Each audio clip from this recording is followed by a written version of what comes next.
Hello students, financial statement of companies में आगे बढ़ते हैं। आज हम लोग इस क्वेश्चन को बनाएंगे, ध्यान दीजिएगा। लिखता है from the following balances extracted on 31 March 2018 from the books of modern limited prepare a balance sheet in the form prescribe under the Indian companies act 2013। अब देखो, आपको आइटम दिया हुआ है तो सबसे पहले इस आइटम को हम बोले थे मार्क कर लेना चाहिए। तो आते देखो, लैंड है, ये जाएगा tangible assets. Cash and cash, जो कैश होता है वो कैश एंड बैंक बैलेंस में जाता है।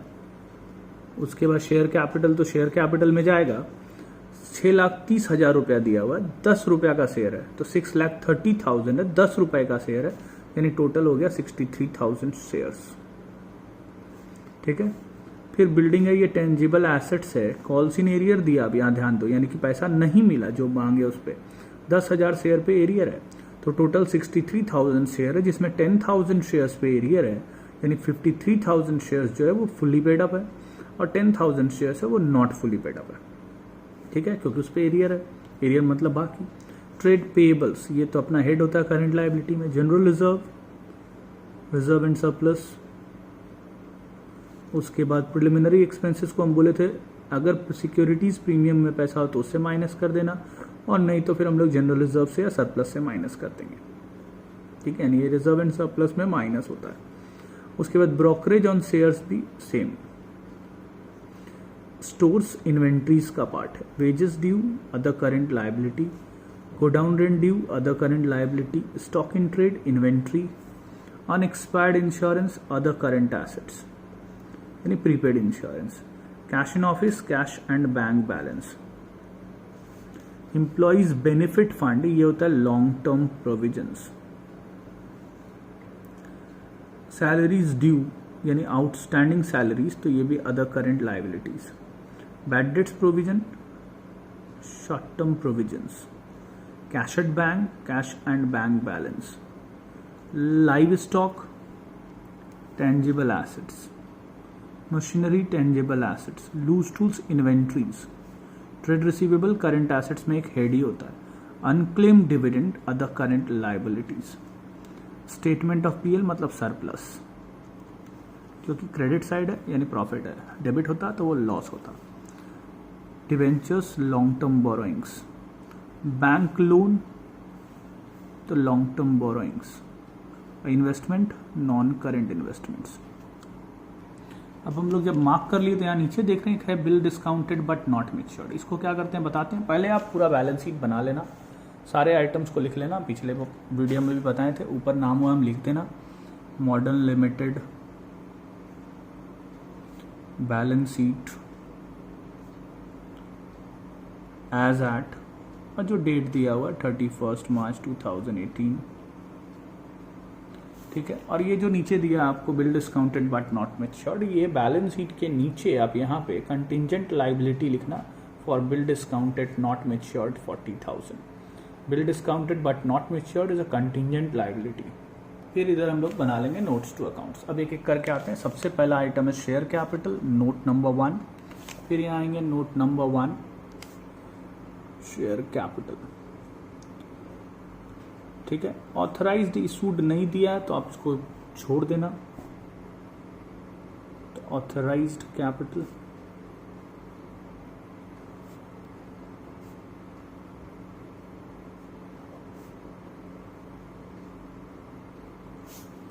या डैश करके आप डबल लाइन खींच देना।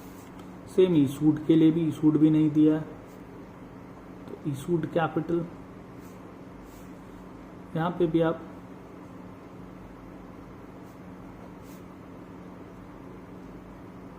डबल लाइन खींच के बंद कर देना। अब आते हैं subscribed and fully paid up capital.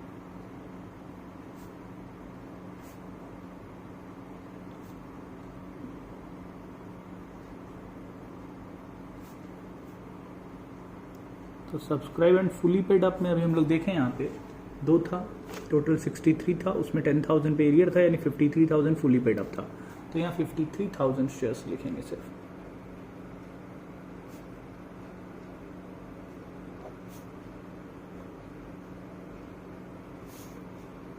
तो ये हो गया 5,30,000। और subscribe but not fully paid up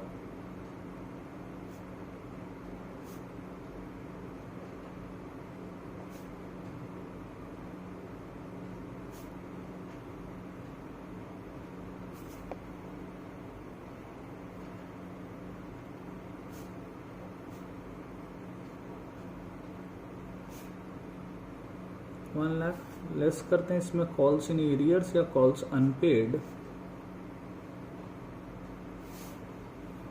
तो कॉल्स इन एरियर आपको दिया हुआ 25,000 रुपये, तो माइनस करेंगे तो बाहर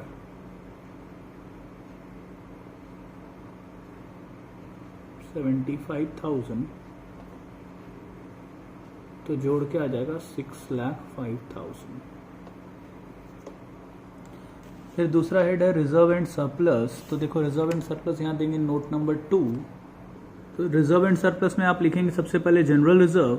जनरल रिजर्व 1,54,000 और फिर इसमें दो चीज माइनस होने वाला था, तो वो दोनों माइनस करेंगे, preliminary expenses and brokerage on shares. तो देखो ऐसे लिखेंगे जनरल रिजर्व माइनस करेंगे प्रिलिमिनरी एक्सपेंसेस माइनस करेंगे ब्रोकरेज ऑन शेयर्स। और एक इसमें सरप्लस और आएगा, तो सरप्लस हम लोग को नीचे दिया हुआ था जिसको स्टेटमेंट ऑफ पीएल बैलेंस भी बोलते हैं 2 लाख, तो ये जोड़ के हो गया 3,12,000। ये 3,12,000 यहाँ लिख देंगे। 1 नंबर छूटा हुआ, 1 नंबर में था 6,05,000। ठीक है। फिर नॉन करंट लाइबिलिटीज में लॉन्ग टर्म बोरोइंग्स, इसको देंगे नोट नंबर 3। अब नोट नंबर 3 लिखेंगे तो लॉन्ग टर्म बोरोइंग्स का दो है, एक देखो 15% डिवेंचर्स है और एक बैंक लोन है, तो ये दोनों यहाँ लिखेंगे 15% डिवेंचर्स और बैंक लोन, और जोड़ के आया 2,50,000। इस 2,50,000 को यहाँ बैठा देंगे। फिर long term provisions note number 4। Long term provisions में एक जाएगा ये एम्प्लॉय बेनिफिट फंड, इसको हम लोग 1 साल के ऊपर के लिए मान रहे हैं 15,000, तो ये 15,000 यहाँ लॉन्ग टर्म प्रोविजंस में आ जाएगा एम्प्लॉय बेनिफिट फंड।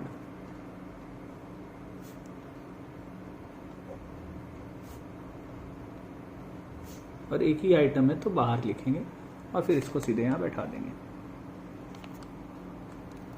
अब शॉर्ट टर्म बोरोइंग्स इस क्वेश्चन में नहीं है तो छोड़ देंगे। ट्रेड पेएबल्स आप देखें डायरेक्टली दिया हुआ है हम लोग को, ट्रेड पेएबल्स यहाँ डायरेक्टली दिया 6,18,000, तो इसको डायरेक्टली यहाँ बैठा देंगे 6,18,000। अदर करंट लाइबिलिटीज को दे देंगे नोट नंबर 5 और फिर नोट नंबर 5 लिखेंगे। अदर करंट लाइबिलिटी में हम यहाँ 4 देख रहे हैं कि wages due, go down rent due, फिर सैलरीज ड्यू और एक अनक्लेम डिविडेंड। तो हम लोग यहाँ चारों लिखेंगे, फिर बाहर करेंगे और ये 41,100 यानी 41,100 यहाँ आ जाएगा अदर करंट लाइबिलिटीज। उसके बाद आते हैं शॉर्ट टर्म प्रोविजंस, ये देंगे note number 6। Short term provision में सिर्फ एक है ये बैड डेट्स प्रोविजन, इसको लिखेंगे और सिंगल आइटम है तो इसको बाहर लिख देंगे और फिर ये यहाँ बैठा देंगे। अब लाइबिलिटी साइड में और कुछ नहीं है तो अब इसको टोटल करेंगे, तो ये आ गया 18,47,600। अब एसेट साइड आएंगे, नॉन करंट एसेट्स में टेंजिबल एसेट्स, इसको देंगे नोट नंबर 7 और फिर नोट नंबर 7 लिखेंगे। तो टेंजिबल एसेट्स में आप देखें यहाँ है लैंड, बिल्डिंग, फिर नीचे आए थोड़ा तो ये देखो मशीनरी एंड लाइव स्टॉक, तो ये चारों लिखेंगे यहाँ पे हम लोग, land, building, machine and live stock जोड़ के आए 8,05,400 और ये 8,05,400 यहाँ लिख देंगे। फिर आते हैं इनटैंजिबल एसेट्स। इनटैंजिबल एसेट्स इस क्वेश्चन में शायद नहीं है तो इसको डैश दे देंगे, छोड़ देंगे। नॉन करंट इन्वेस्टमेंट में इन्वेस्टमेंट्स दिया है तो इसी को नॉन करंट इन्वेस्टमेंट्स में डायरेक्टली लिख देंगे। Long term loans and advances भी इस क्वेश्चन में नहीं है, करंट इन्वेस्टमेंट्स भी नहीं है।